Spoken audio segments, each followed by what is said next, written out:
You don't have to keep scrolling a million places. There's times it looks like Click on I'm it. sleeping on the railroad tracks. I just looked at one outside today. Oh yeah, Okay, I keep forgetting it. you got goes 1 minute, bad. right? Well, depending on which clock you look at. I have more problem with Okay. using it, and it's good. We're Betty Davis. Okay, y'all ready? Everybody ready? Everybody ready?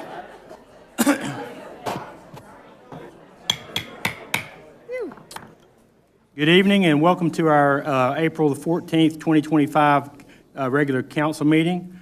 We're going to call this meeting to order. We're going to start out with our invocation that will be led by Councilman Kenneth Reeves, followed by our Pledge of Allegiance led by Boy Scout Troop 59. If you would, please stand with me. Let us pray. Father, we thank you again for the opportunity to serve our community, Father, and we ask you to give us wisdom and thought throughout the evening, and that we would do what would please you, Father. And Father, we thank you for everything you provide for us, and we thank you for your Son that died on that cross and shed that blood for us, and ask you to bless everyone here tonight, Father, and give them a safe trip home. In Jesus' name we pray. Amen.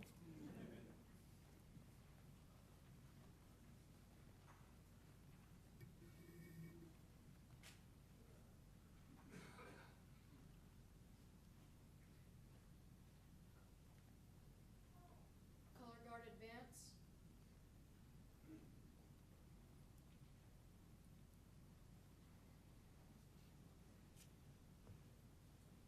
Color guard post the colors.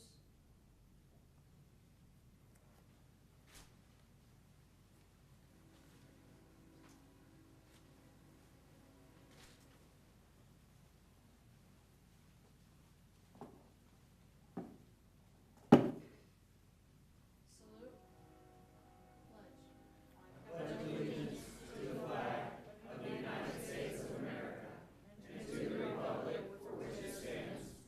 Pledge.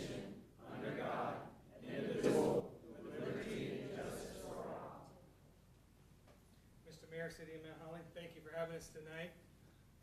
Just a quick reminder tonight, if anybody, you see these young men up here? They're willing to serve their community. We're looking for service projects throughout the community that we can do here in the City of Mount Holly, since this is where we are located at. So if any of you guys know of any service projects that are available coming up that you need help with, please feel free to reach out to myself or one of our other leaders here and let us know what you got going on so we can be a service to your community project. Thank you.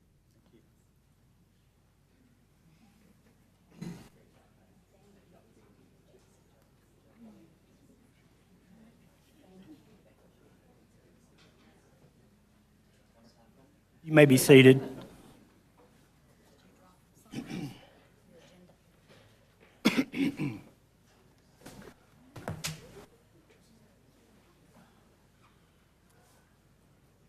Okay, we're going to set the agenda at this time. Are there any changes to the agenda? Hearing none, I need a motion to approve the agenda. Mr. Reeves and second by Ms. Harris. All in favor? It is approved. There are 10 items on the consent agenda. Are there any questions on that? Okay, need a motion. Mr. Meadows, second by Mr. Reeves. All in favor? Motion passes. Okay, now we're going to go to our presentations. On the first presentation, we have an update from the Mount Holly Police Foundation. So Reeves, Mr. Jeff Kaler is coming up. Noticed that. I'm his evil twin. But yes, my name is Jeff Kaler. Thank you for the invitation to come and share something about our organization. I'm the vice president of the Mount Holly Police Foundation, and just an update about the past year. We've seen a significant bump in the level of support that we've been able to give to the police department. That is our mission, straightforward, is to merely support and enhance what it is that they do. And to that end, over the last 3 years, the Police Foundation has been able to raise a little over $38,000 towards that. And so that begs the question, what is all that money being spent on? So if you will look at your packet, and I will read for the citizens that are here, is being spent on lots of things. First and foremost is a kids camp that Chief Reagan started a couple of years ago, which is a week-long leadership camp for elementary students from the 3 elementary schools here in town. And those students were identified and selected by the school staff. And specifically, these are students that have already exhibited some level of leadership. And so Chief Reagan has started the summer camp, and it not only allows the students the opportunity to maybe enhance those leadership skills, but it gives them an opportunity to interact with the police officers in a more relaxed setting, and maybe learn a little bit about the police department and possibly come work here. Another thing that Chief Reagan has started is a Cops and Bobbers program, which is, if you can guess by the name, it's a fishing tournament among the elementary and middle school students. They meet down here at River Street Park, and the kids that come get to fish with the police officers, again, seeing the officers and interacting with them in a more relaxed setting out of the uniform. The fishing tournament is in the spring, and the kids camp is in the summer, and both of those activities are funded completely by the Police Foundation. A third thing that we are spending the money on is the Shop with a Cop program. You see at the bottom. This is when students go Christmas shopping with the police officers, and the foundation was able to contribute about $3,000 toward that. Now, in the middle of your paper, you'll see the what we think is probably the most visible activity that we did last year, and that was the Field of Blue that occurred in May. This involved the installation of about 70 thin blue line police flags in the vacant lot, the vacant field over here beside Caramont ER. I'm sure you all remember it. And you know, it's in conjunction with National Police Week. And so it's every year will be in the middle of May. But, you know, each one of those flags was purchased by a citizen. You know, they're not just random flags. They were purchased by somebody in honor of or in memory of a current officer, a retired officer, a deceased officer, or maybe a fallen officer. And then at the end of the Field of Blue week, those citizens can come get those flags and do with them whatever they want. And you know, we're excited about that, because every commuter going to and from Charlotte for a week and a half saw that field of flags, and you know, you can't imagine how much positive feedback the foundation received from that. Lastly, the foundation was involved in some Hurricane Helene relief. You probably remember that lots of police departments sent officers to the Asheville area to help support the law enforcement up there, and as part of that, the foundation gave some support to those officers and to the overall relief effort in the neighborhood of about $5,500. So it was a busy year. The upcoming year is probably going to be just as busy. In a couple of weeks, we will be setting up a tent at Springfest. At that tent, citizens like you guys can come by and write a thank you note to the police department or to a particular officer if you like. And children can come and fill out a little entry form for a random drawing for the opportunity to be chief for a day. And so that child that is selected gets to shadow Chief Reagan morning, lunchtime, and afternoon, find out about the police department, ask him about 150 questions about his uniform and about the building here. Is that roughly close? Maybe? That's on the low side. So you have fun with that. Once again, the Cops and Bobbers and the kids camp will be done this coming year, and those will be funded by our foundation. And we will also be participating in National Night Out, giving the police department some money and some personnel support towards that. So that leads me up to the big thing that we're pointing towards here next month is the second Field of Blue. And we're excited about it, although we cannot do it at the field beside Caramont this year due to property issues with the owner.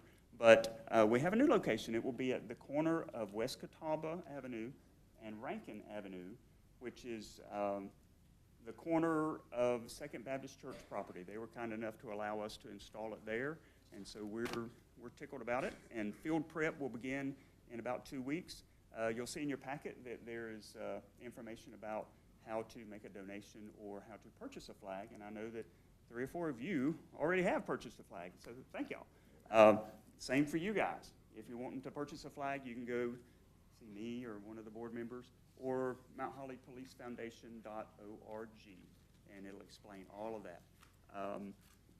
At this point, would any Police Foundation board member just stand for a second so that citizens can see who to approach about maybe getting a flag, and just, okay, 3 seconds, all right, back down.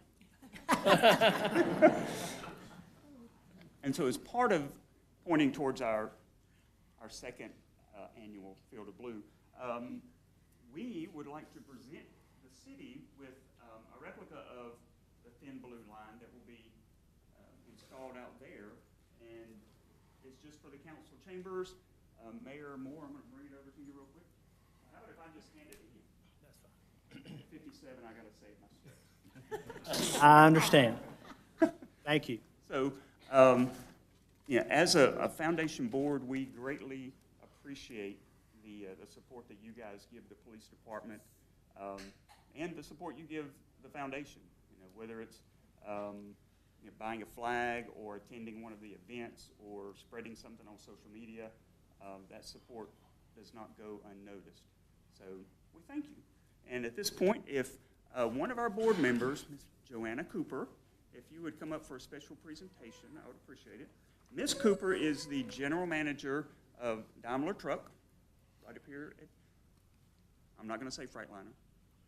I just said Freightliner. Chief Reagan, could you come up, please? So while he's walking up again, I'm Joanna Cooper. I'm the general manager at the Mount Holly truck plant. And I've also had the honor to be recruited by Reeves several years ago to serve on the Mount Holly Police Department board. And it's been a very rewarding experience. I mean, as someone that runs a manufacturing facility, you can only imagine how many times we have to call Chief Reagan's team for just incidents that may happen, safety or X, Y, and Z. But the thoughtfulness that Chief Reagan brings to what he does on a day-to-day basis, like the kids camp and the cops and bobbers, I mean, it sounds like an initiative, but I mean, what he's doing is really trying to lay the foundation so that the interactions with the police are not always on the worst day. It's also sprinkled in there with the best days. And that pays itself back in dividends when you start talking about how people feel in the city of Mount Holly. And I get to experience it just, you know, running a business here and working here. So with that said, I mean, we always want to continue to give back. So I'd like to present a $4,000 check from the, as a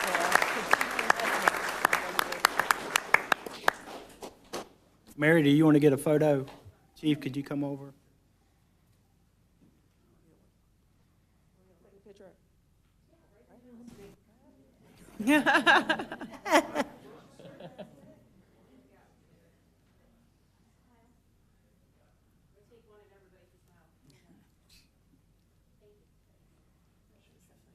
Thank you. Thank you, Joanne. And so what Joanna modestly did not add is that Daimler also contributed $4,000 for the Hurricane Helene relief that support our officers in Asheville. And she's not going to share that, but I will. Thank you. Thank y'all.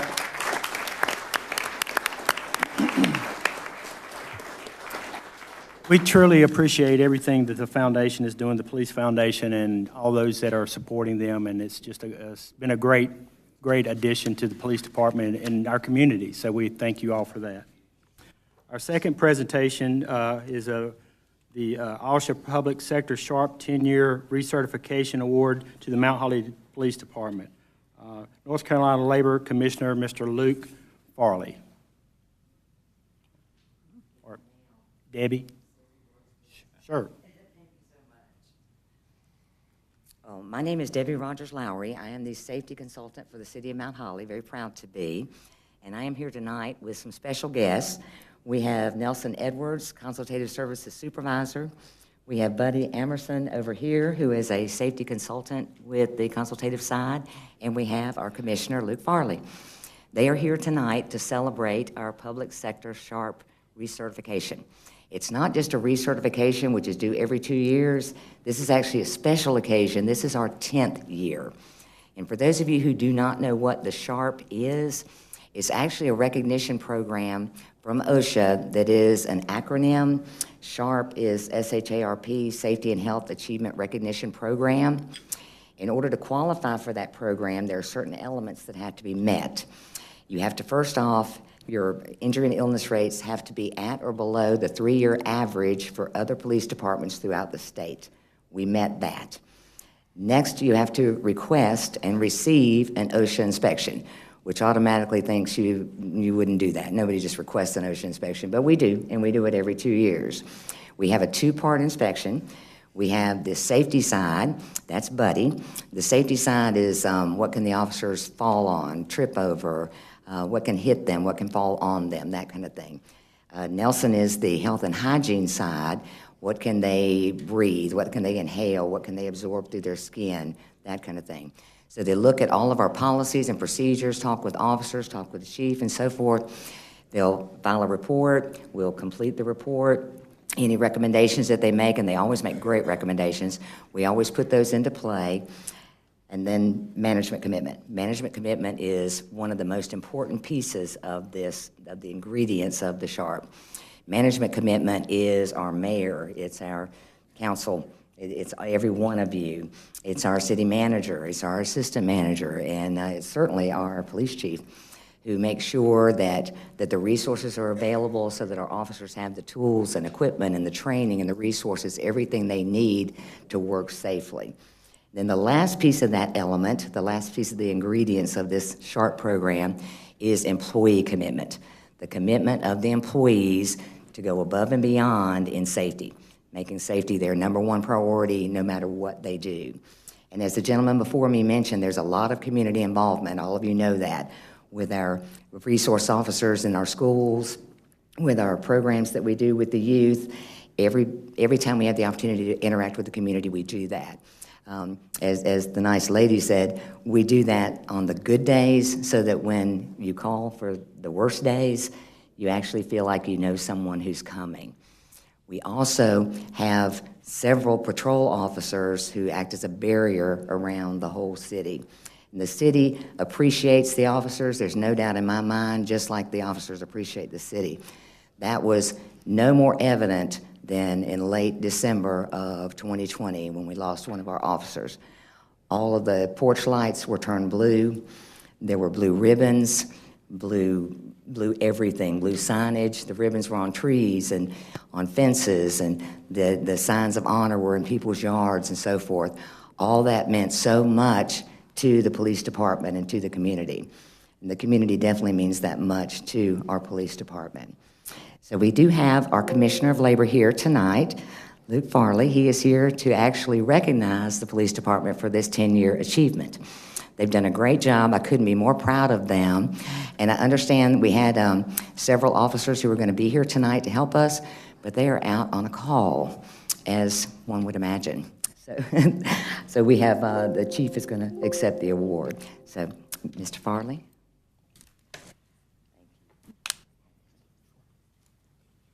Well, Mr. Mayor, council members, Chief Reagan, thank you for having me here tonight. I'm Luke Farley, and I am your new North Carolina Commissioner of Labor. Now, since getting elected in January, I've been traveling all over this state, and to be honest, I find most people don't know too much about the Labor Commissioner except for one thing, and that one thing is elevators. So this is the job with the picture in the elevator. It's Cherie Berry's old job. No, I did not kick her out of office. I took her old job with her blessing. But that's a little bit of context about who I am and what I'm doing here. But I'm not here tonight as your elevator guy. I am here tonight as your workplace safety guy. Elevators is the most prominent thing we do, but the most important thing we do is to keep the working men and women of North Carolina safe and healthy on the job, and that includes our law enforcement officers. It's a privilege to be able to be with y'all tonight. There is no place I would rather be than with you celebrating your 10-year SHARP recertification. We are big believers at the Department of Labor that when people are doing something right, they deserve to be recognized for it. We issue a lot of citations when people don't do things right, and we're known for that. but we also want to be known for recognizing you when you go above and beyond. And this is an especially important occasion because we're talking about the health and safety of the people who put their health and safety on the line for us every single day, the Town of Mount Holly Police Department. Again, as I say, recognition awards are an important part of what we do. We want to encourage you when you're doing right, and you are doing right here in the Town of Mount Holly. The SHARP program isn't for everybody. You have to meet rigorous standards. Debbie alluded to some of those. You have to be better than the national average in your workplace injuries and illnesses rates. And it's a big deal, not just to be a part of the program, but again, that y'all are celebrating 10 years as part of it. SHARP is designed for both public and private sector employers, but we only have 141 of those in the entire state, a state with 400,000 public and private sector employers. So what the town and the police department have achieved here is really extraordinary, and we're proud to be a part of it. 10 years, that's a long time, day in and day out, with a commitment from everybody, from the town council, Chief Reagan, the officers, everybody working together to make sure every officer goes home safe and healthy at the end of the workday. That's leadership, consistency, and a culture of safety that is obviously here in the town of Mount Holly and its police department. That means fewer injuries, stronger morale, and an agency that sets the example for others to follow. There are only 3 police departments in the entire state of North Carolina that have a SHARP certification, and so you have much to be proud of here, and I wouldn't want to be anywhere else tonight than with you celebrating that. So this evening, on behalf of the Department of Labor, I'm honored to present a 10-year OSHA Public Sector SHARP recertification. Congratulations to you, Mr. Mayor, and the Town Council, Chief Reagan, and all the officers on the great work you've done to keep yourselves safe and healthy. Thank you. I'd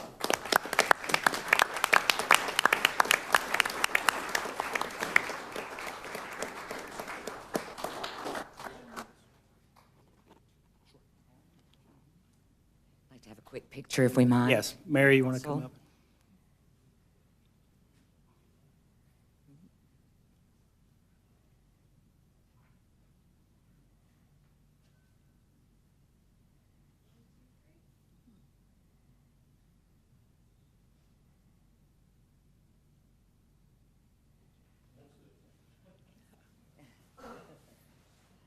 Wow.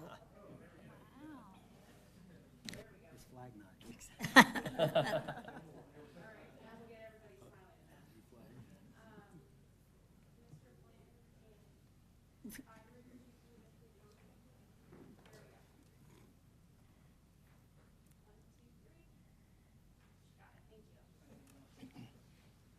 One more.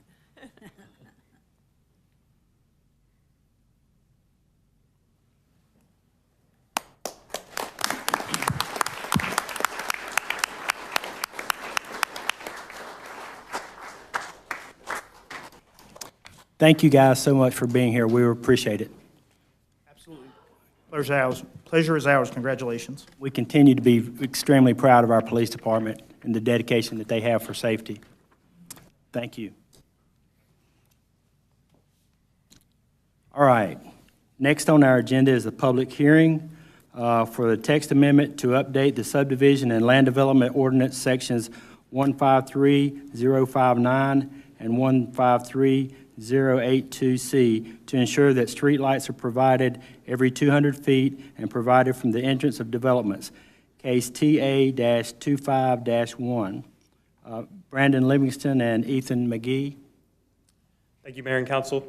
As you said, this would update sections 15359 and 15382C of the land development and the subdivision ordinance to specify a required distance of 200 feet between streetlights and all new developments and/or subdivisions, starting from the entrances of all the developments. This information is to be requested as part of the construction plan phase in the form of a lighting plan. And the purpose of this amendment is to promote safety through well-illuminated subdivisions. And the reason for this is because there are some subdivisions where there just simply are not enough streetlights because the developers didn't put enough in. So we believe that this would be a very easy way to prevent that from happening in the future. This ordinance would be similar to those currently in effect in Mooresville, Davidson, Belmont and Matthews, which require anywhere between 150 and 300 feet between streetlights. So we believe 200 feet is a nice, nice balance between all those. And additionally, this process would seek to, this amendment would seek to formalize the process for how streetlights are transferred to the city ownership from the homeowners association. This process includes the transfer of the Duke Energy accounts to the city ownership after they have passed utilities inspection. This is a currently existing process within the city, and we would just be formalizing it in the subdivision ordinance, just in the interest of transparency. That being said, the planning board voted unanimously to recommend approval at their April meeting, and planning staff also recommends approval, and I would be happy to answer any questions you might have. Any questions for Mr. McGee? Yes, sir, Mr. Meadows? Move approval. Okay, we need to go into our public hearing first. Any other comment? Okay. I need a motion to go in our public hearing. Ms. Shoemaker, second by Mr. Meadows. All in favor? We are now in our public hearing. We have no one sign up for our public hearing, so I'll need a motion to go back into our regular meeting. Ms. Shoemaker, second by Mr. Meadows. All in favor? Motion passes. Thank you, Mr. McGee. So we need to make that motion, all right? Motion to approve. Okay, I have a motion by Mr. Meadows, second by Mr. Reeves. All in favor? Motion passes. Thank you, Mr. McGee. I just wanted to commend Mr. McGee. He has joined us this semester as an intern in our planning department and has done a fantastic job. He will be continuing his studies at UNC Chapel Hill in the fall, but his last week with us will be next week. So thank you so much for your help this semester, Ethan. All right. Our second public hearing to consider an update to the city's land use map to include parcel number 182052, 309218, and 183600, case LUM 25-1. Mr. Lowe. Thank you, Mayor and Council. So this update would provide place types for 3 parcels that were previously missed on previous annexations and rezonings. 2 of them have industrial plants or factories on them at the moment, so we're recommending in the industrial place type for those 2 parcels. And for the South Haven Townhome development, we're recommending the neighborhood residential place type. The Planning Commission heard this case last week. They recommended approval. Staff recommends approval. I can answer any questions. Any questions for Mr. Lowe? Okay, we need to go into our public hearing. I need a motion. Ms. Harris, second by Ms. Shoemaker. All in favor? We're now in our public hearing. We have no one signed up for the public hearing, so I need a motion to go back into our regular meeting. Mr. Reeves, second by Mr. Craig. All in favor? Motion passes. We're back in our regular meeting. All right. Mr. Meadows. There's no discussion. I'll move approval. Any discussion? Okay. I have a motion by Mr. Meadows, second by Mr. Craig. All in favor? Motion passes. Thank you, Mr. Lowe.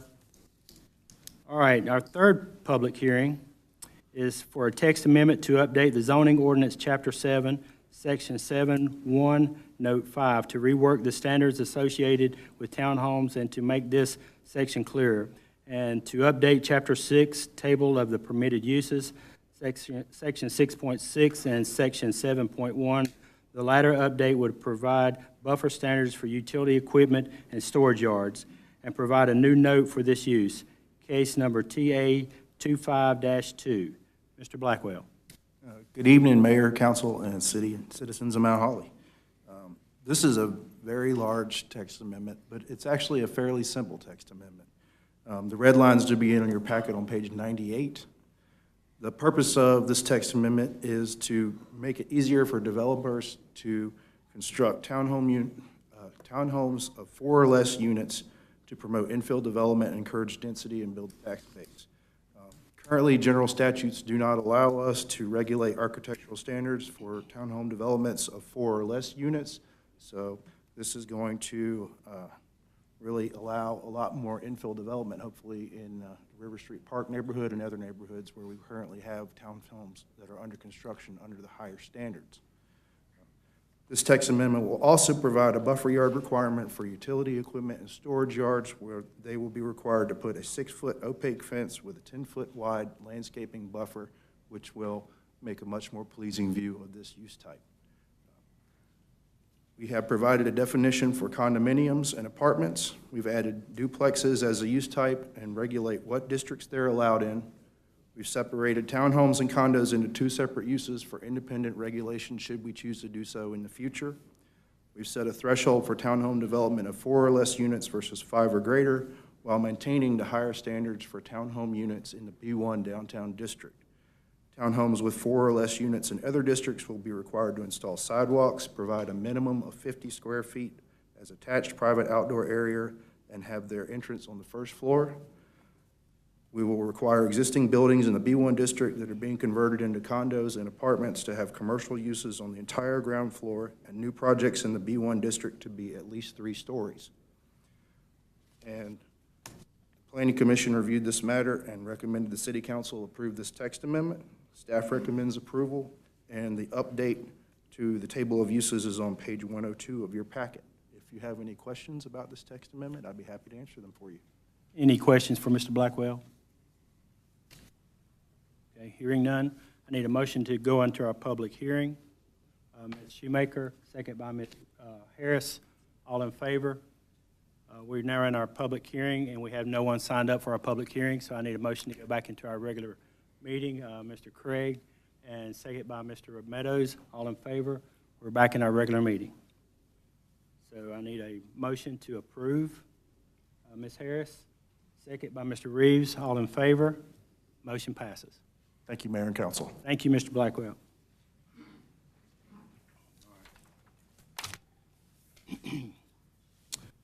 So at this time, we have our public comment, the 3-minute limit. If you would, as you come up, state your name and address for the record. First up is Mr. Robert Black.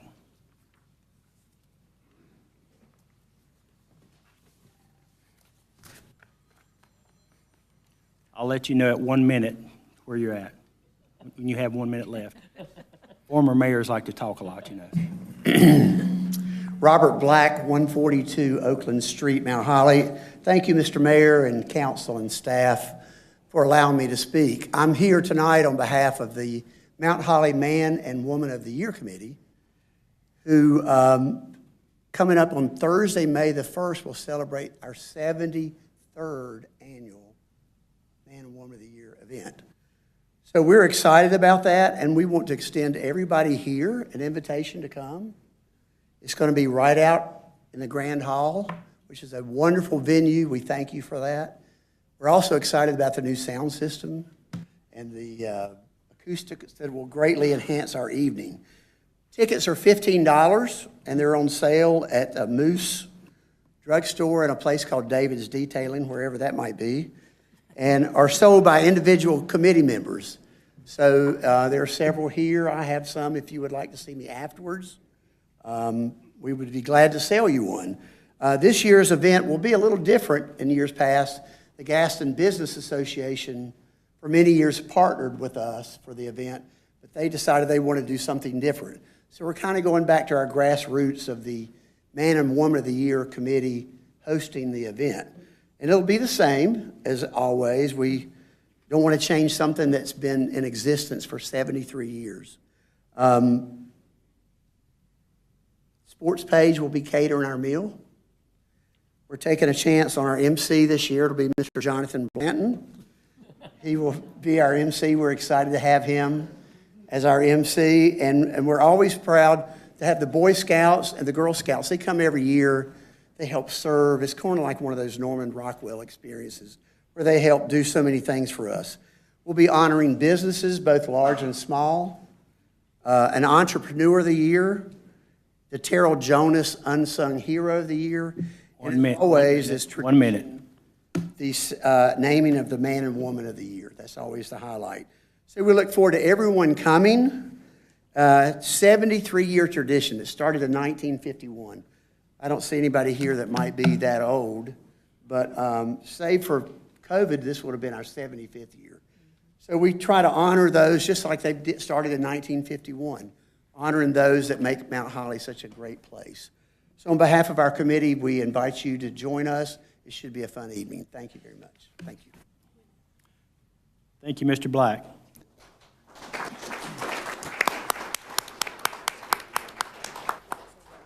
Next is Ms. Carolyn Briere.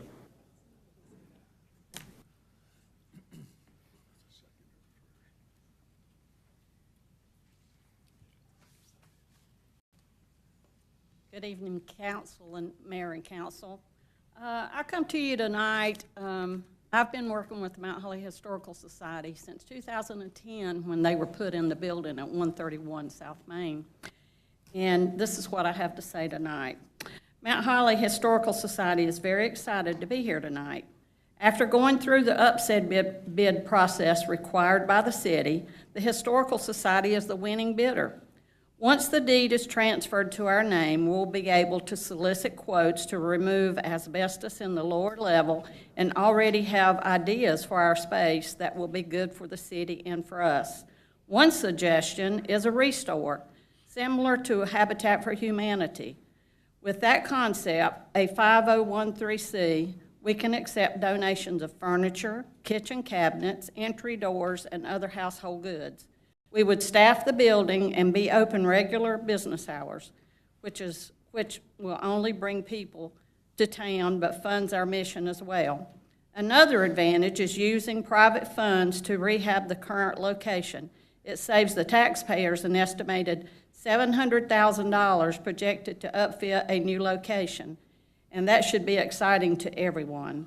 We look forward to creating a new venue to draw people to our downtown area, as well as maintaining our history with this great opportunity. Thank you. Thank you, Ms. Briere. Next up is Mr. John Jacob.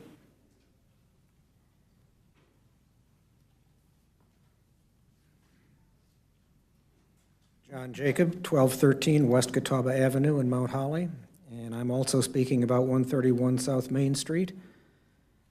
Just want to bring up several things. Number one, obviously, our bid has exceeded what anybody else was willing to bid, so the city, if they don't approve the sale, is throwing away a good chunk of money.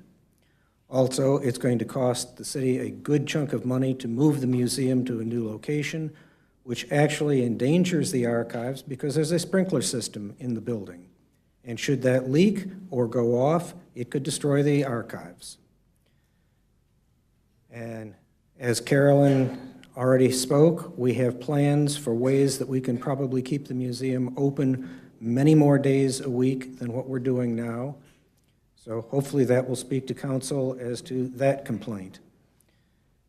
And once again, it's a large chunk of money that we're offering and a large chunk of money that the city would have to spend to move us. So it's best for the citizens, best for the city, if you let us purchase the building and stay right where we are. I thank you very much. Thank you, Mr. Jacob. Next is Ms. Katie Cheek.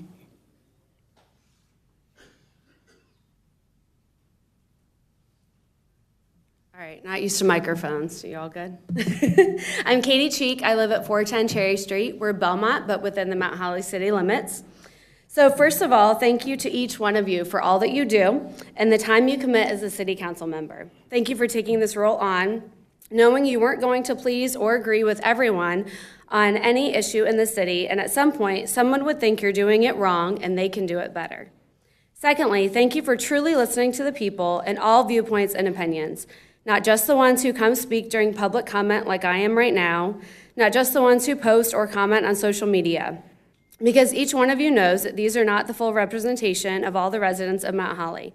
Thank you for taking into account those that you don't interact with, the ones who reach out to discuss things one-on-one to learn all of the information surrounding an issue and who you are as people, and to the ones who participated in surveys to help guide and form the strategic vision plan. Before I share my thoughts on an issue, I think it's important to understand a little about my perspective. I was raised in a small village in Ohio with less than 600 people, attended a large university, and relocated here to Charlotte 12 years ago.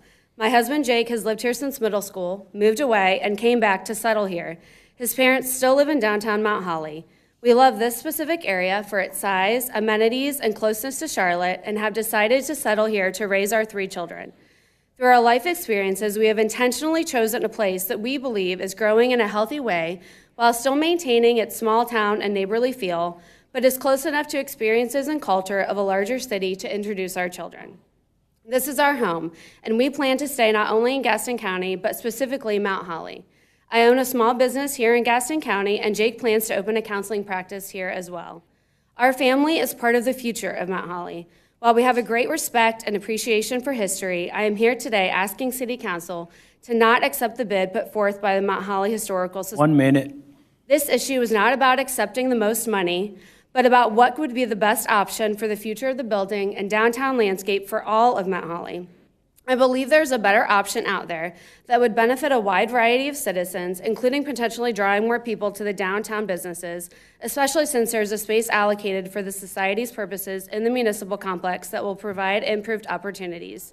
As you make decisions regarding our city, please continue to remember the societal challenges families are facing in regards to social media and a digital world. We need your help to forge a city we can actively participate in. Thank you again for listening to all sides of issues, especially for those whose fullness of our current season of life sometimes limits our ability to be as vocal as we'd like to with our thoughts for the present and future of our home, because our opinions matter too, and we are committed to the preservation of our city. Thank you so much. Thank you, Ms. Cheek. Next up, Mr. David Rames.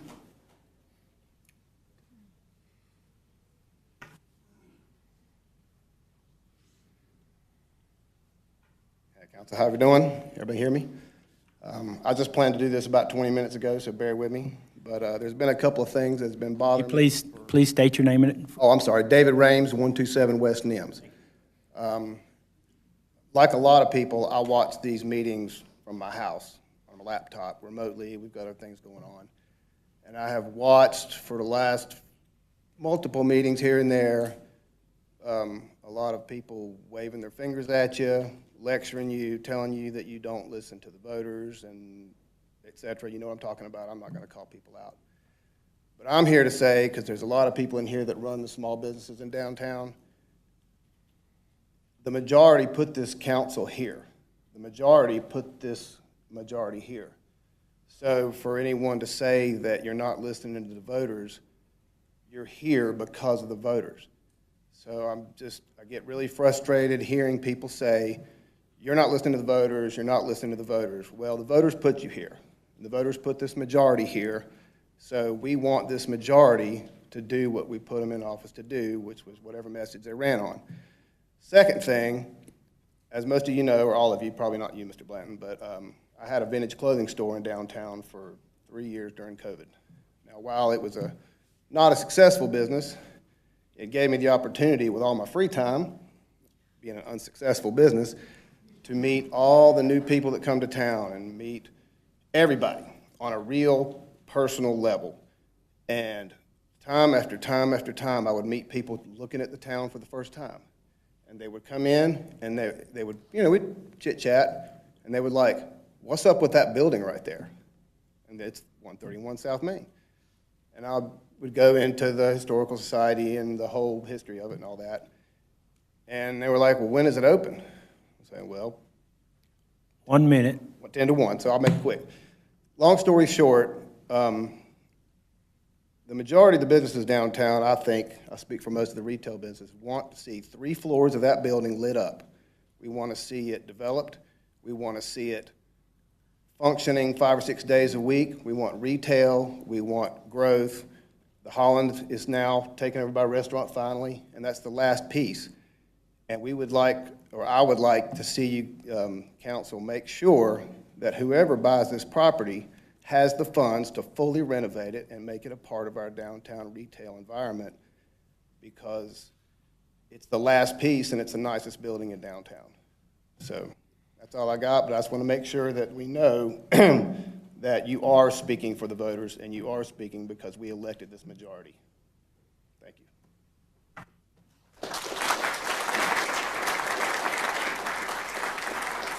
Thank you, Mr. Rames. Next up is Bob Hendricks.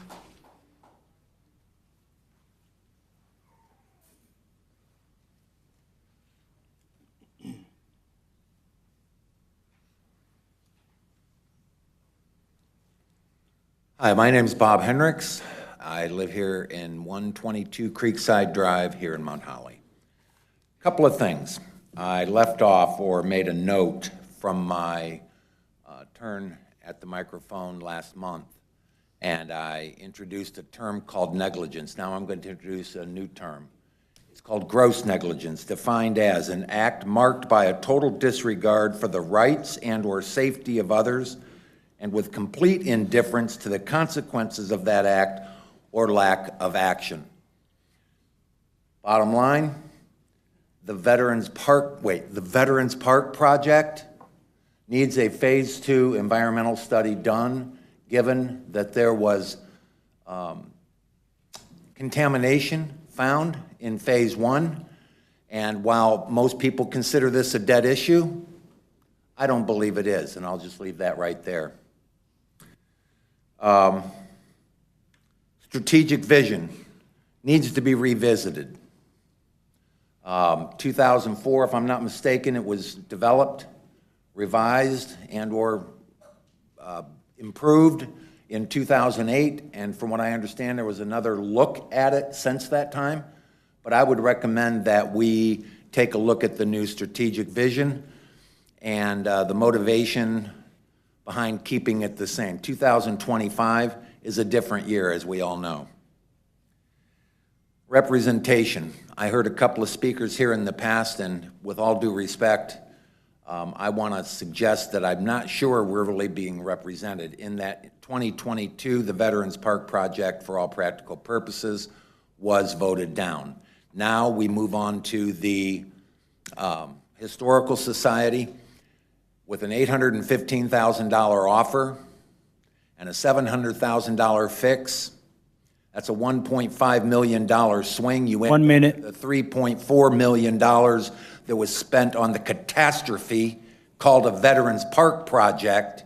I really wonder which was voted down by the people. I would suggest that once and for all, you pay attention to what the people really, really want, not what you want. Thank you. Thank you, Mr. Hendricks. Next up is Ms. Michelle Yao.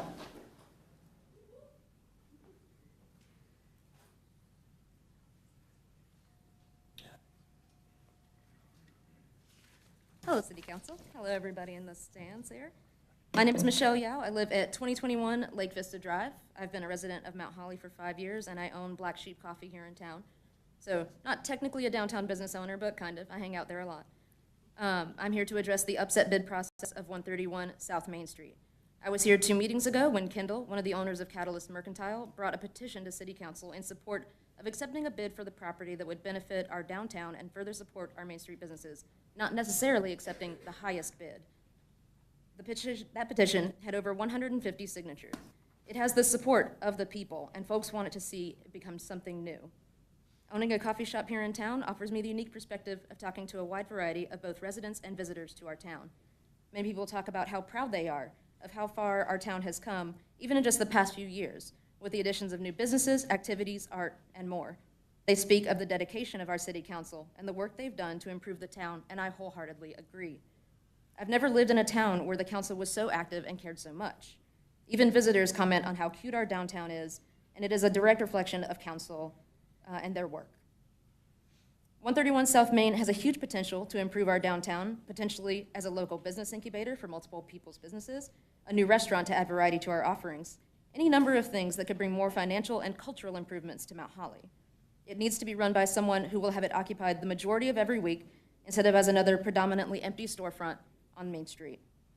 The longer this building sits in bid process limbo, the longer it hurts our downtown businesses. This has already been a long process, made even longer by people who are against any amount of change in downtown. Council should choose a bid from someone who will transform this building into a successful addition to our downtown that drives more traffic and business throughout the week and on the weekends. Only folks serious about upgrading this space should be bidding on it. Thank you for your time.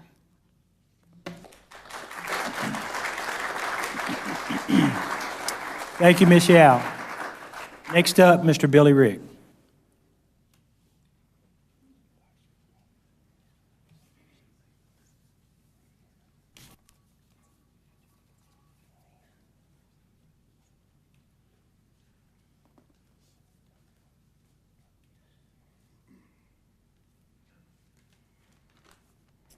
Billy Rick, I live at 324 Riverside Drive in Mount Holly. Thank you, Mayor, thank you, Council, and special thanks to everyone here tonight with me. If you don't mind, and you're here with me tonight supporting me in my position, please stand for 1 second.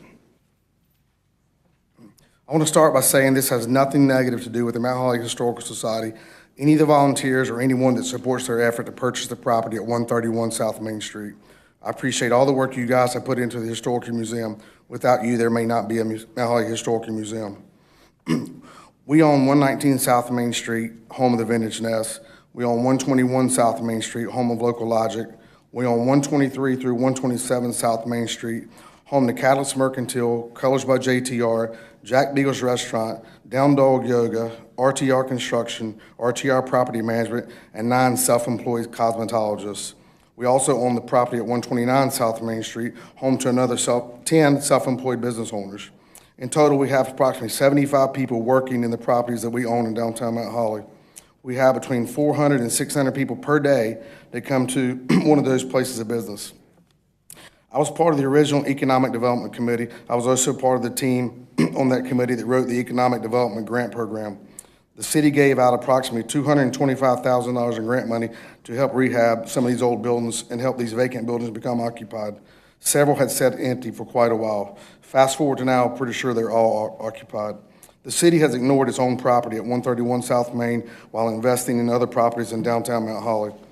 I say all this because I feel like I understand the economic development landscape in downtown Mount Holly. And I also think it's time for someone to rehab the property at 131 South Main and utilize all 13,000 square feet. I think it's important to find the right balance with the offer to purchase. This doesn't mean the lowest offer with some great plan or the highest offer with no plan at all. It just needs to be the right balance. 1 minute. Because of our investment in the downtown area, we really hope to see this building sold to someone who would do the same and bring more people and businesses to support all the other existing businesses. I understand the city owns the contents of the Mount Holly Historical Museum, and they are moving all to the new location later this year. I've also been told the city is investing approximately $750,000 in new space. It is very confusing to myself and many others as to why the Mount Holly Historical Society still wants to purchase the property at 131 South Main if the city is moving all the contents to the new museum location. I would like to ask the city to reconsider the sale of 131 South Main under the current upset highest bid process. I'm asking the city to not only consider the monetary offer, but also consider the economic development plan as well. Thank you.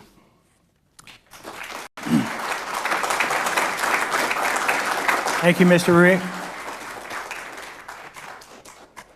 Next on our agenda is old business, update on the upset bid process for 131 South Main Street. Mr. Blanton. Thank you, Mr. Mayor, City Council, ladies and gentlemen. I want to take just a few minutes tonight to give a recap of several different things. Number one, what the upset bid process is, because when you work as closely with these issues as we do, sometimes we lose sight that these are complex terms that a lot of people may not fully understand. I also want to talk about where we currently stand with the 131 South Main Street upset bid process. So just a real quick timeline, recent timeline of how we got to where we are tonight. So on January 13th, 2025, Council declined to sell 131 South Main under North Carolina General Statute 160A 279. That statute allows the city to sell real property to nonprofits for tax value. At that time, we talked about the wish of the majority of the council to see the upset bid process initiated as it comes to this particular project. So on January 27th, the council voted to list 131 South Main with Mecca Realty. So at that time, we engaged with our realtor. We put this property on the market. We took photos. We took videos. We allowed anyone that wanted to come and tour the building or to look at the building to have the opportunity to do so. This led to numerous offers being received by the city. The offer that the city eventually went with was received on February 28th in this room at our retreat. It was for $762,500. So on March 10th, the council voted to accept that offer subject to the upset bid process, meaning that the upset bid process would start. $762,500 was the offer. We would advertise for 10 days in the Gaston Gazette. If no upset bid was received, that being 5% of that total amount, then the Logan Abrams offer of $762,500 would have been accepted. On March 24th, the Mount Holly Historical Society was the only upset bid that we did receive during that 10-day period, where the Mount Holly Historical Society bid $815,000. We advertised again for the 10-day statutory required period, and on April 8th, last Tuesday, no additional bids were received. Thus, the Mount Holly Historical Society's bid of $815,000 was the highest bid that was received. So the city decided that we were going to go under this statute. This is the upset bid statute. The council decided did not want to utilize the previous statute that I referenced, which would have allowed the conveyance to a nonprofit. There are numerous other statutory mechanisms that the city could have utilized. We've utilized several of those in the past, one being the developmental agreement statute, which is the soon-to-be future side of the OMB property. So this is the statutory authority that the city utilized in this upset bid process. So tonight, the upset bid process has ended as of last Tuesday, with the Mount Holly Historical Society being the highest bid. Tonight, the council has two options, one being we can accept the offer that the Mount Holly Historical Society has provided, move forward with due diligence, or the second option is to reject all bids, that being the two bids that we had received. I did want to talk about next steps and further considerations. You've heard some of those tonight. If the council does accept this offer, staff would seek guidance on the upfitting of the new museum space here at the municipal complex. As has been stated, we are well underway with those renovations. The demolitions finished last month. Our RFP is live now. It was published on Friday, that being soliciting services for the upfitting of that space for the museum. That was released Friday. That will come to the council for consideration of any of those proposals at the May meeting. The second issue that I wanted to speak of is if the council does decide to accept this offer, we will need to look at the memorandum of understanding. The current MOU provides that the city will maintain the premises and pay for the utilities, and also, should we continue on the course that we are currently on, we would need to amend that MOU to change for the address from 131 South Main to here at the municipal complex once that upfitting is done. And as I said, council, the two offers, or the two options that are currently available to the council under the statute is to accept this offer or move forward with the due diligence or reject all offers, that being the Scott Abrams offer of $762,500 and the Mount Holly Historical Society's offer of $815,000. I will be glad to speak to any questions, concerns the council may have as it pertains to the upset bid process, how we got where we are, and what next steps may look like. Mr. Mayor. Any questions for Mr. Blanton? Mr. Meadows? How much has been spent on studying the old City Hall and upfitting the municipal complex space to date? Yes, sir, Councilman Meadows, and this is going from memory, so please feel free to interject if I've got some of this incorrect. But in February 2022, this was first discussed at a retreat. The city allocated around $80,000 to study the issues surrounding 131 South Main. The Old City Hall Committee was established, and a little over a year was spent studying this. Creech and Associates was brought on board to evaluate the property. Those findings were made public in October of 2023. At that time, council decided to move forward with exploring the upset bid process and moved forward with accepting the recommendations of Creech and Associates. We brought a budget amendment to the council not long ago for $118,000. That was for the demolition of the current space that is here at the municipal complex, and we have tentatively plugged for $680,000 to go towards the construction of the new museum space here at the municipal complex. Mr. Meadows. Mr. Meadows. Did you mention the cost of the study? Cost of the study, I want to think it was around $80,000 that Creech and Associates provided that study for. Mr. Blanton, let me ask you a question about the upfit. If the Historical Society were to purchase the property, if that happened, so could we just cancel the upfit, or where are we on that with the? The request for proposals for the upfit was released on Friday. Those are due, I believe, May 8th, and then they would come back to the council for final evaluation. So we have not awarded the contract for the final stage, final phase of the upfitting. That would be before the council at the regular May agenda, Mr. Mayor. Okay. Any other questions, comments? Me. Ms. Harris? Correct me if I'm wrong, but did the city council not vote? It was unanimous to go through the upset bid process? Yes, ma'am, Councilwoman Harris. On March the 10th, the council unanimously voted to accept the Abram Scott offer of $762.5, subject to the upset bid process. So yes, ma'am, that was a unanimous vote that was held on March 10th. Thank you. Any other comments, Mr. Meadows? So isn't there, in fact, a third option? We could go back to the economic development statute that would be tied to actually bringing businesses in and tying it to jobs and going another route, which was presented to council as an option in the past. Yes, sir, Councilman Meadows. There are multiple options for the disposal of real property. Council chose March 10th to move forward with the upset bid process, but you are not legally bound to accept the results of this process. The second option that I spoke to was to reject all offers. That would be rejecting both of these offers. That would put us back to square one, where the council could evaluate any and all options, that being sealed bid, reinitiating the upset bid process, the economic development statute, or looking at the developmental agreement statute. So there are multiple options the council has for the disposal of real property under North Carolina general statutes. Mr. Meadows. Mr. Meadows? So at the beginning of this process, retreat, I think it was in 2022, I believe that was a unanimous vote to move forward with this particular move, is the first question, to make sure that my memory serves me right.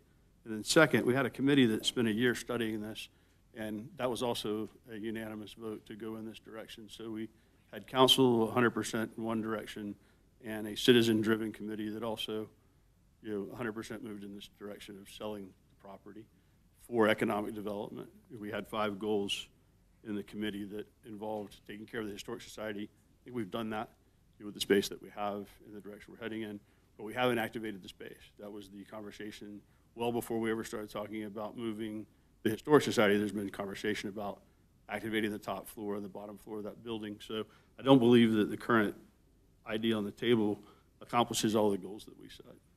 Did I get the unanimous council and committee recommendations correct? I do not believe that there was a split vote of the council until October of 2023, when the Creech study was presented, after the study had been conducted and after the recommendations, conversations in the committee had been formed. I believe that was the first time that there was lack of consensus regarding this project, and that there was a split vote in that October meeting, if I'm not mistaken. Ms. Harris? Mr. Blanton, was there a vote at that committee?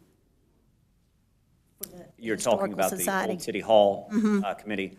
I was not present at the time. I know we had council liaison. I believe Mr. DuPont was there. I do not know if there was a formal vote taken or if there was just general consensus. My understanding, based on conversations that I've heard secondhand, was general consensus, but Mr. DuPont or some of our council liaisons may be able to speak to that. Mr. Meadows? I was present at that meeting, and Brian Huff, the mayor at the time, went by each person and asked them.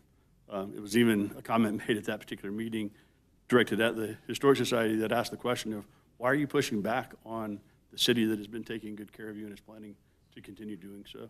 So it's kind of interesting that that whole committee question continues to be asked. I was present. Mr. DuPont was there. He's gone back and checked his minutes, and so was Ivy Craig, that was what occurred at that meeting. Well, I asked the question because there's 2 committee members that said they never voted to do that. That's why I asked the question. I was there. They were too. Good question. They were too. Any other comments? All right. So would council would council like to take any kind of action on this? Mr. Reeves? I'd like to make a motion to accept the Mount Holly Historical Society offer of $815,000 for the sale of 131 South Main Street in accordance with the North Carolina General Statutes 160A-269. Second. I have a motion by Mr. Reeves, a second by Ms. Harris. All in favor? Discussion? Any discussion? Yes. Ms. Shoemaker? I'm concerned. I have concerns, and I think that we've all expressed these concerns. It's not something that's personal or that it's directed at any group or anything. I'm concerned about, and I think we've heard from a lot of our citizens here that we don't normally hear from, that have come out tonight to explain to us and to share with us their views in how the space should be activated in a very proactive, economically driven way that could potentially, you know, we got one offer that had an explanation of how it would be used, how it would be developed, and in that particular case, like, it was something that would open up the space for, you know, tons of people to be in and out of that building probably 6 days a week or more. The highest bid does not provide any information about how it'll be utilized. The first thing that I've heard tonight was presented during public comment, which I sincerely appreciate that there's a plan, but I have concerns, like, this is the first time I've heard about it. I've always been interested from literally the first presentation at the council retreat 3 years ago. Was this is a space on Main Street that should be drawing people in. It should be a driver for our other businesses. It should be someplace that we're bringing in employees so that those people are going into our restaurants and to our shops and supporting our small businesses in what is a very small downtown. And an underutilized space is not helping any of our businesses or really even our citizens at this point. Again, this is not the whole idea was to present and to spend a large sum of money to put the museum and the Historic Society and the artifacts that the city owns in the best possible situation that can be done. In the newest, the great building, safest building, with employees that could man it 5 days a week, have it be open 40 hours a week.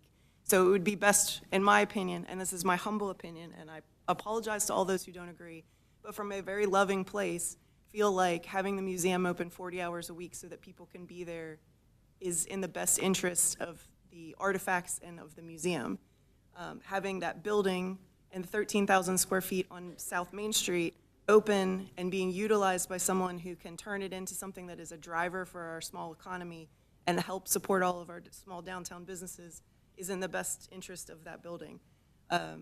So while it may feel to some people like a decision to vote against supporting that is directed at something, and I'm getting some eyes and some faces from out there, and I understand that, this is not personal for me. This is in my hope of what is this downtown going to look like 10, 15, 20 years from now. And I'd like it to be something that continues to have thriving small businesses, and we need to foster it and to create change that helps foster these businesses. Ms. Anders?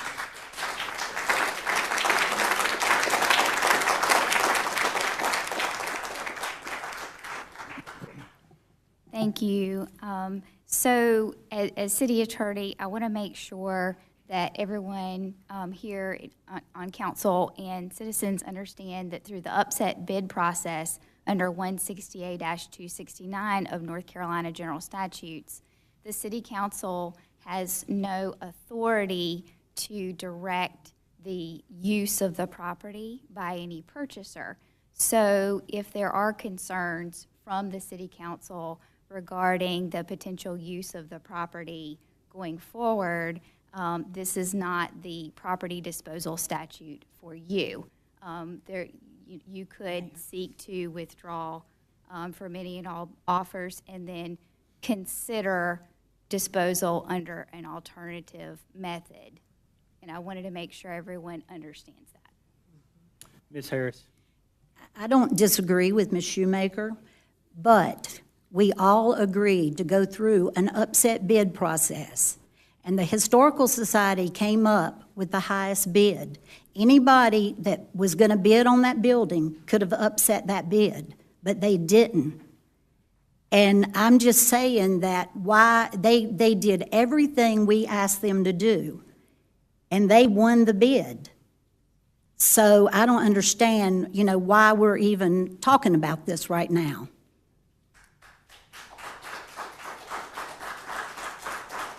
Ms. Shoemaker? I would like to make a motion that we remove the process. Okay, sorry. Mr. Craig? So the Mount Holly Historical Society, their entire campaign, signs everywhere in people's yards, were save our history, or save the museum, and that's exactly what we're trying to do.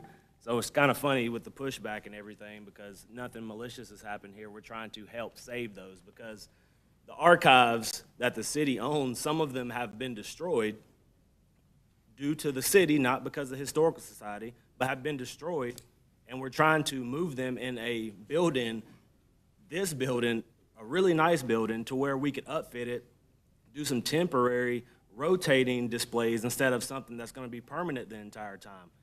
And once you go into the museum, I saw it a couple years ago. I've been back because of this whole ordeal the last 3 years, but once you've seen it once, you've seen it a million times. Like, I'm looking forward to something my children could grow up and see and it still be around, and not something that is not going to be here in potentially a 10 to 15 years. I think that the process that we've done, the upset bid process, is great. We have done it. We agreed to do it, and we've went through it. And what we've been through, like, now I've heard an explanation tonight, maybe of what the Historical Society might do, but we asked months ago, and I guess there was a need, they didn't feel the need to tell us, and they said they didn't have to, but now you're backtracking and trying to tell us. So I think it's just a little too late. We've been doing this for 3 years, and I think we need to move it, upfit it, open it, have somebody down there to where people can actually enjoy it more than 3 hours out of 168 hours a week.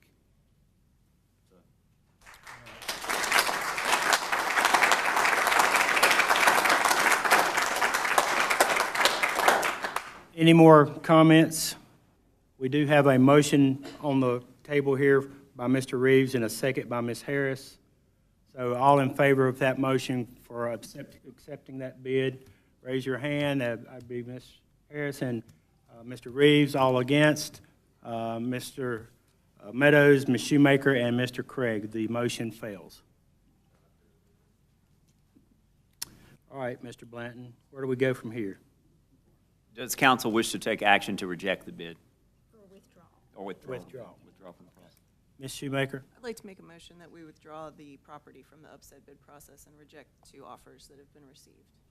Okay, I have a motion by Ms. Shoemaker. I have a second by Mr. Meadows. All in favor? So I have Mr. Meadows, Ms. Shoemaker, and Mr. Craig. All against, Mr. Reeves and Ms. Harris. So that motion passes. Ms. Shoemaker.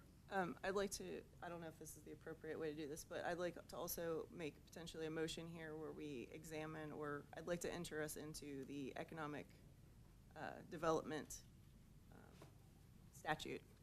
I'd like to work in that process, allowing all of the applicants, everyone that has provided the information or anybody that's put in a bid up to this point would have the same opportunity to have an open forum where both price and future end goal of a property can be evaluated, and not just, and that we would actually have, and Ms. Anders has very eloquently explained to us that perhaps we actually selected the wrong statute, because the goal here for me, and I think for a lot of the people here, was never just to sell the property for the most amount of money. I think most people understand where we're coming from on that. It wasn't about making the most amount of money. The idea was to have to achieve a goal, but also get the most money that we can for it. So I'd like to, the economic development statute would allow us to have input, right? To request proposals, to have input on who we select. So I don't know if that's appropriate to make that motion. It's certainly appropriate, maybe not to make a motion tonight, but to direct the you know, if it is the consensus of the city council to Direct staff. to direct staff to bring back alternative property disposal options. So we do that at our work session? At your pleasure. It's fine. Is that good, Mr. Blanton? We can certainly prepare this and bring it back for council's consideration at the April 28th work session, discussing what the process under the Economic Development Statute of North Carolina General Statute looks like. We can certainly do that if that's the pleasure of council. Mr. Meadows. So I'd like to make a motion that we amend the MOU to the address here from the current address with the Historic Society. Well, we're moving forward with the redevelopment. All right, I have a motion by Mr. Meadows to, you said to amend the MOU? The MOU currently has the 131 Main, and since we're moving into the construction phase, I'd like to have us bring forward an MOU that's amended for the current space that we're looking at. Okay. Mr. Blanton, will you help us with that? I certainly can. That's a motion, Mr. Meadows, right? Mr. Meadows has made a motion to amend the current MOU to provide that the Mount Holly Historical Society's address is updated from 131 South Main to what the eventual address will be here at the municipal complex. And I believe we do have that address. We needed it for the demolition permit with the county. So we can certainly put that draft together, plug that new address into the MOU, get that back before council and to the Historical Society for review. So let me ask this question. What if the Historical Society come up with a whole different plan and wound up, buying the building anyway? How's that going to affect the MOU? If the council were to sell 131 South Main to the Historical Society, as I alluded to earlier, there would need to be substantial changes made to the MOU. It currently provides that the city covers all utilities, that the Historical Society is allowed to occupy the floor space that they occupy for free. Those terms would need to be tweaked and changed, if not edited and deleted in some of its entirety, should the city decide to sell that building to the Historical Society, or once it actually does get here to the once the museum is here at the the Historical Society is here at the municipal complex. Ms. Shoemaker? I feel like writing and utilizing staff time to revise the MOU at this point is probably a little premature because there's still too many things up in the air. I feel like we don't know we don't know what's going to happen with the building. We don't know how there's just so And Ms.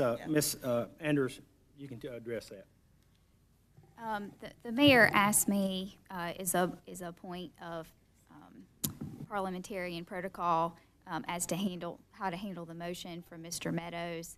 And so I would say similar to the question from Councilman Shoemaker, that might be a point to discuss reaching consensus with council to direct the city manager to come back with a potential draft rather than have a motion, a second approval, since we do not have a draft before you. I'll withdraw the motion.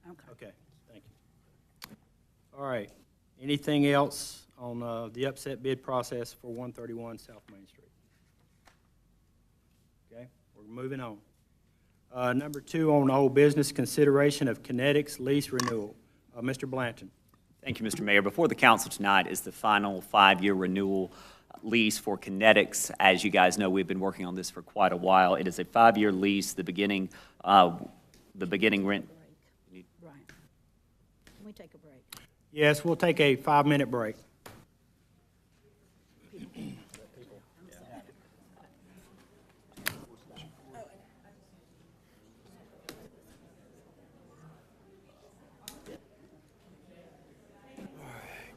What were you taking a picture of? We've been at it hard. Yeah, yeah.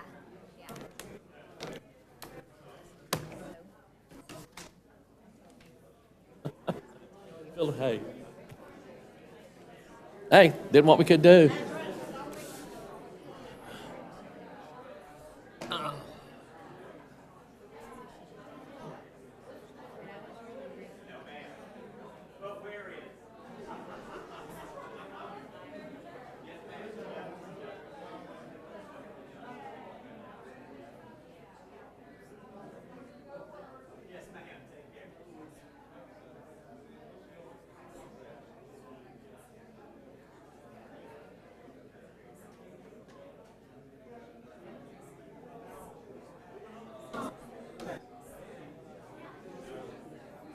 just, it's been a while, of course, and so, and I've always went off of what the city of Mount Holly, I have a screenshot of the post, and it said that unanimous decision, that the city posted that, I think it was like October or something, and I still,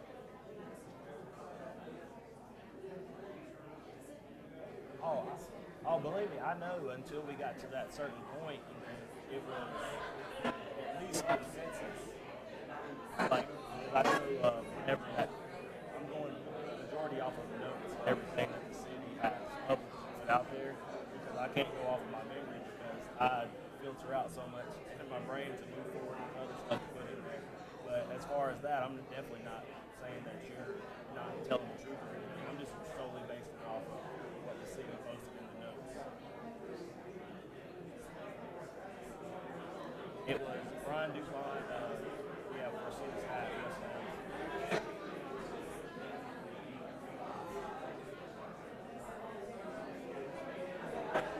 It was like, because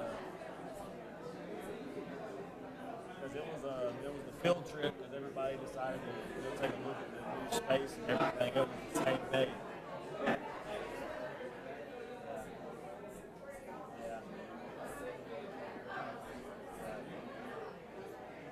No, and I never said like your name, like, or anything like that, like putting words in your mouth and stuff. You know, I'm just solely basing it off of that because my memory won't allow me to remember that day specifically. I understand.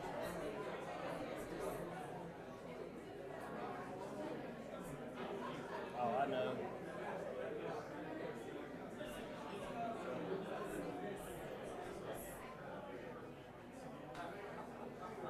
Well, I know we honestly, we've done a lot of stuff, though, that we didn't have to do. We've been trying to accommodate the Historical Society, doing extra meetings and creating subcommittees and doing all this stuff that we didn't have to do because we actually care about your decision and everything.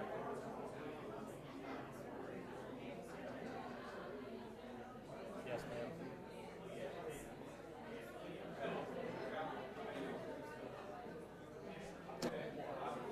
Jason, how are you? Good to see you. Yeah, go Deeks. I like that shirt. Yeah, good. How are you? Yeah. Yeah. No. Because I think it just Not for this, I'm not. I don't like people to be at odds like this because we have a lot of common ground. You don't want We're a community with love and caring. that might have been what the I'm not intimidated at talked all. about as far as consensus goes. Here, let me show you something real quick. Hey, thanks. I appreciate that. I try really hard. So we did do a phase 2. It ain't been easy on my part either. We're starting to. Before due diligence stuff, we had the phase 2 already. So anyway, I'm sure. So he's been told. I don't know. Anyway, there's my baby girl in her Wake Forest skirt. And so this is my niece, is Senior Stuart Kramer, and she's a cheerleader. But it's continuing to improve My every time. 2-year-old had a stunt.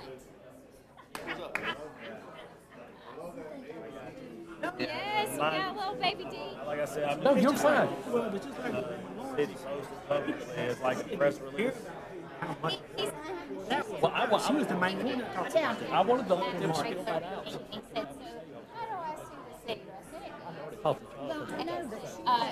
I know what she said. There's no use in arguing it with her. It was wrong. She's the one that sat right there and said it's worth more than that. You know, I wanted transparency. I know all that. You're a big fan.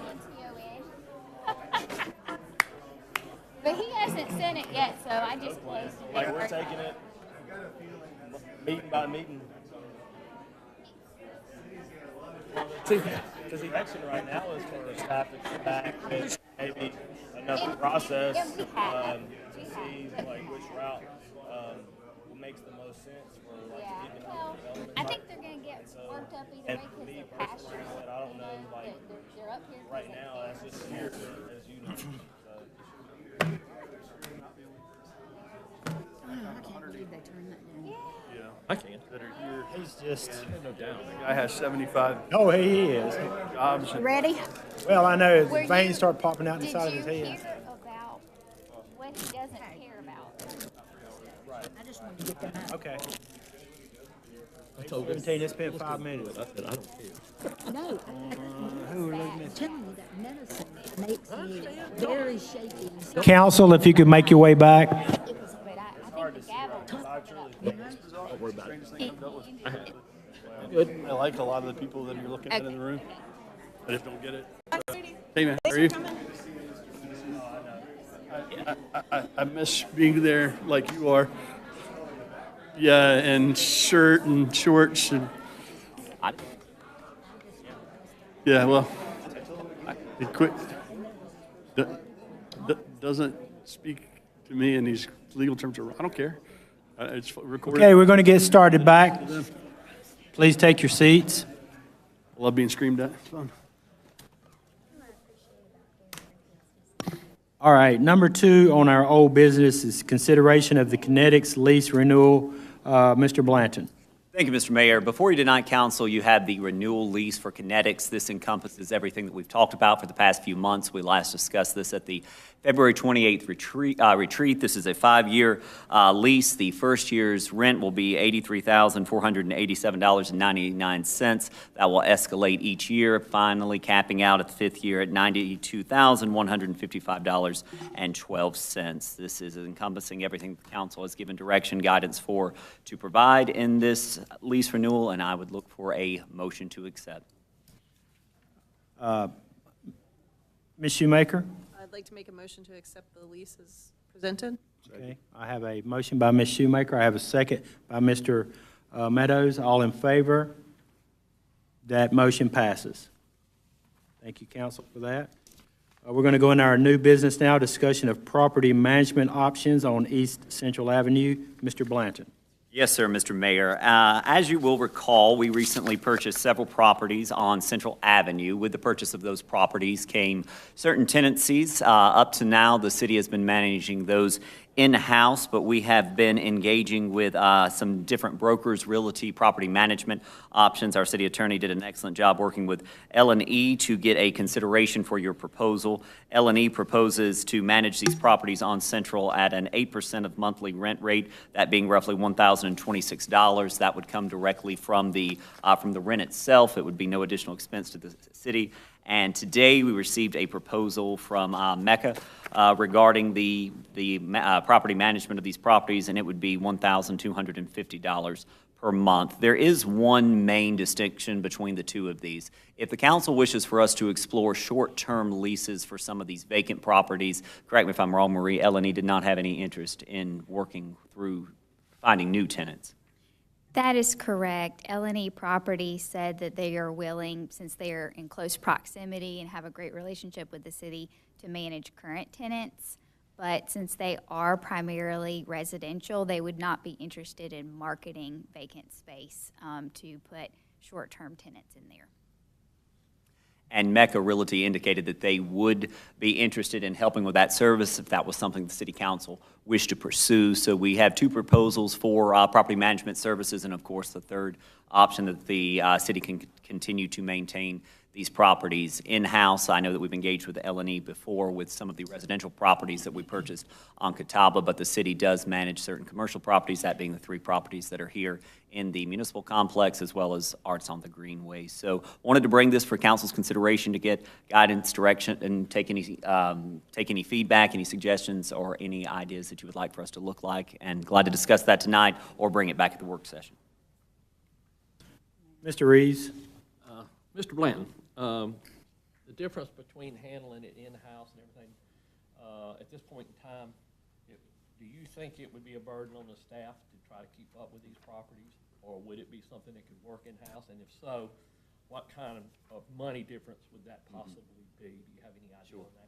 Yes, sir, Councilman Reeves. The only monetary difference would be we would not take a portion of the rent proceeds to pay a property manager, that being $1,026 for for our friends at L&E, or $1,250 for Mecca. So that would be the monetary savings. Staff can certainly, as I said, we currently handle tenancies. We are in the landlord-tenant business with the properties that we have here at the municipal complex. It would be the preference of council, and really, I think the underlying issue would be if we're interested in aggressively pursuing new tenants for some of the properties that are currently vacant on Central. Ms. Shoemaker? That was my question. Okay. Mr. Craig?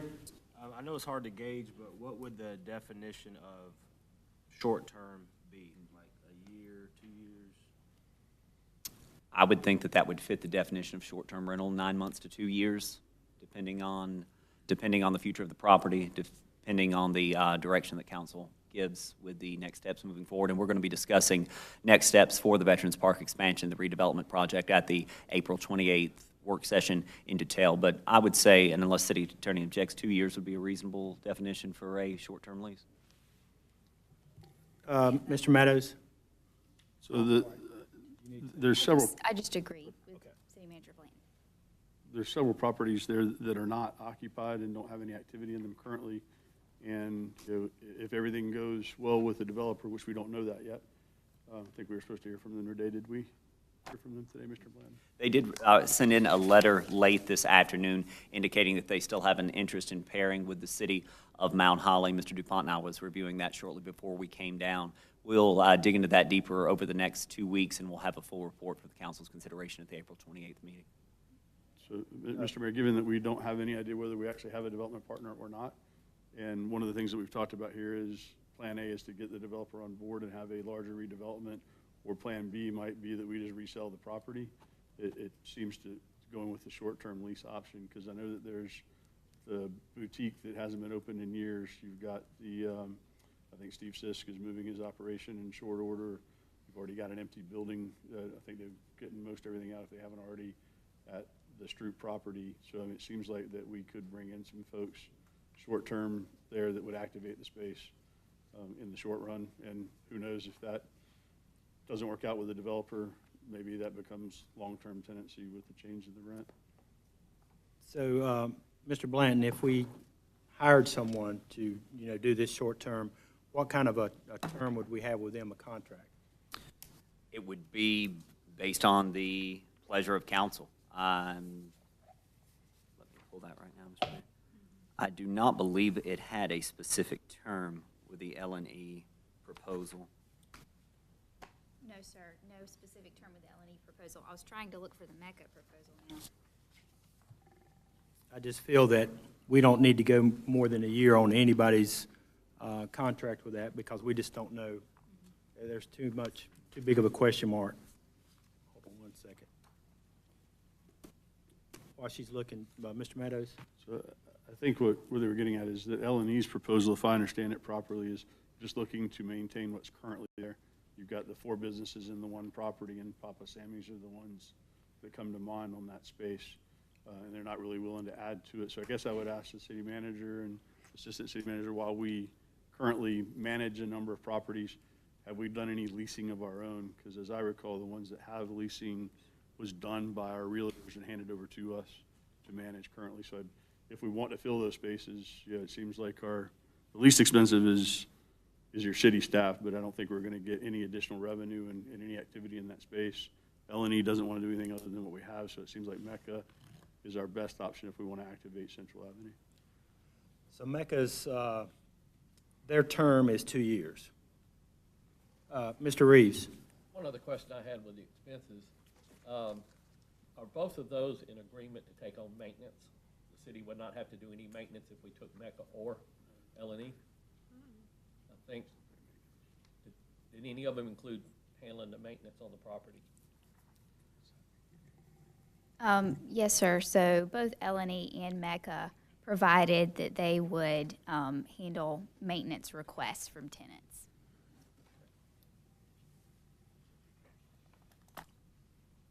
Any other, Mr. Meadows? Just want to be clear, that would be at the city's expense, though, right? It's not. Absolutely. Depending on what's in It the would come lease. out of the lease agreement. It would come out of the revenues, out of the rent. Depending on what the lease says. I mean, there's 100 ways to do a lease.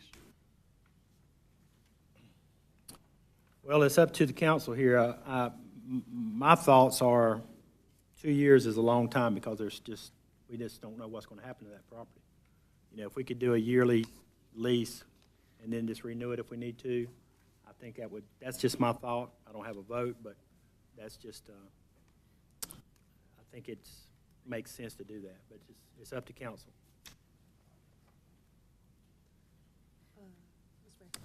Ms. Shoemaker?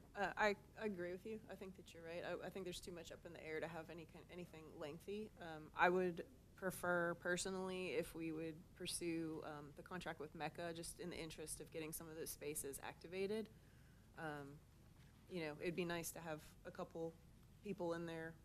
And again, it'd be like short-term leases, but that happens all the time, right? Like a lot of the retail spaces are short-term leases. So if we were doing a year and a half leases, so personally, like, I guess I can make a motion if that's appropriate, make a motion to investigate, or I haven't actually seen the contract to make it, like, to vote on it, you know what I mean? So like, Yeah, they would have to agree to adjust that. yeah, so maybe perhaps just We direction. probably need to wait. Yeah, so just perhaps, like, I will withdraw the motion, but perhaps direction for the city that I think that maybe consensus is to move in the direction of Mecca to try to get some of the spaces engaged and to keep the contract both with Mecca for the property maintenance as well as, and property management, as well as any lessees to a short term, like under 2 years. Mr. Meadows? So typically, if we were to say go along with the Mecca idea, I think we could approve Mecca, but we have had a practice of actually approving each individual lease that came forward. So I don't think you'd be giving anybody carte blanche to just put whoever they wanted in there. Well, my thought is not so much the lease agreement with the tenant, but with Mecca. I think we just need to do a 1-year lease with Mecca, and then we can change that every year. We can, you know, extend it for the next year, because there's just too many, it's just a big question mark. What's going to happen with that I'm sure property? they'd be open to that. Could this not come at the work session? Could we talk about it then? I think we could. I mean, you could talk with Mecca about making that adjustment on the 2 years. Come back to And then us. come back to us, because this is just, A little long. it is a little long, and I think it's just. Goes by fast. It Yeah, does. so it's like, as I said, direction to maybe have an agreement or something that we could vote on at the work session. But Yeah. I think consensus would be Mecca to hopefully engage the spaces and Right. short agreement. Mr. Meadows?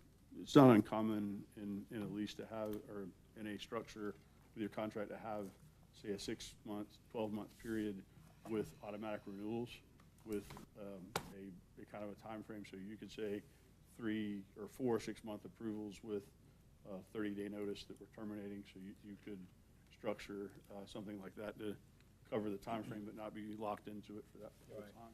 We've got a superstar in that area right here, so she can help us out with that. All right, is that consensus? Is that good? All right. Anything else on that? We're going to move on to our city manager report. Thank you, Mr. Mayor. I will be brief, but I do have a few things that I wanted to bring to the council and the public attention tonight. Number one, I wanted to thank our friends from the Police Foundation for being here tonight and the great work that they help facilitate with our police department. Also want to thank Commissioner Farley for being here, and Debbie Rogers for the tremendous work that she does with all of our departments. As you have seen, the U.S. Army Corps is hard at work across Mount Holly, clearing these waterways. There was a fantastic article in the Charlotte Observer last week showcasing the wonderful things that are happening here in Mount Holly. So we continue to work with our friends at Ashbred and with the U.S. Army Corps of Engineers to bring that project hopefully to a soon conclusion in the early summer in June is what we're shooting for. This Friday, city offices will be closed in observance of Good Friday, but there will be no delay in residential garbage pickup. We will be having a Arbor Day celebration before we meet again in council chambers on Friday, April 25th, here at the municipal complex, outside the municipal complex at 10 a.m., as well as the Mount Holly Community Development Foundation's run that will be on Saturday, April 26th, starting at 8 a.m. Council, I appreciate the direction, the feedback, and the conversation tonight. That is all that I have, but happy to answer any questions that you, Mr. Mayor, or the council may have. Anything for Mr. Blanton? Okay. Okay, I have a motion to adjourn by Ms. Harris, second by Mr. Reeves. All in favor? We are adjourned.